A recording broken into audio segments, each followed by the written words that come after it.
word for Saturn is consequences.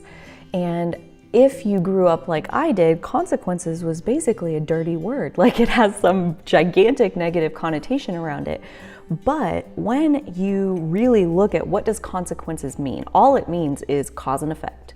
Cause and effect. That's neutral. That's like 2 + 2 = 4. Consequences. When you take 2 and you put 2 with it, you get 4. Consequences. Like, it's neutral. It's not good or bad. Rewards are consequences. When you do good work and you add value to the world, you get consequences of good things coming back to you and people recognizing you for your talents and the value that you're putting into the world. So when you're climbing the mountain, when you're digging deep inside of yourself to trust yourself and be able to pull on every single tool you've ever picked up along your path, it's like when you apply them well, the consequences are rewards. But when you're doubting yourself and you're not believing that you can, so you don't even try, that's when the consequences start to look like punishments.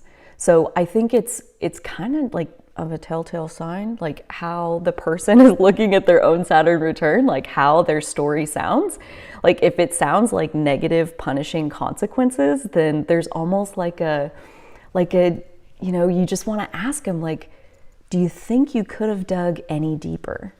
Like, was there more in there that you were holding yourself back on giving? Because the consequences are just neutral. It's just a reflection of what you're putting out is what is coming back to you. That Saturn return is a reality check that says, here, let me just go ahead and update you and give you a big dose of consequences on the energy that you're putting out into the world, the effort that you're putting out, the way you're investing your time.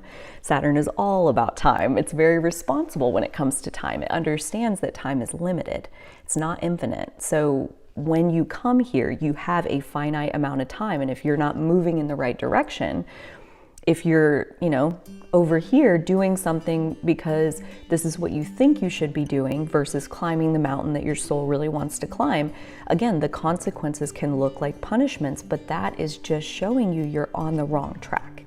You're approaching life according to somebody else's recipe, and those consequences don't feel good. But when you're on your soul's path, when you're like showing up in the world the way you planned, it's an endless magical unfolding.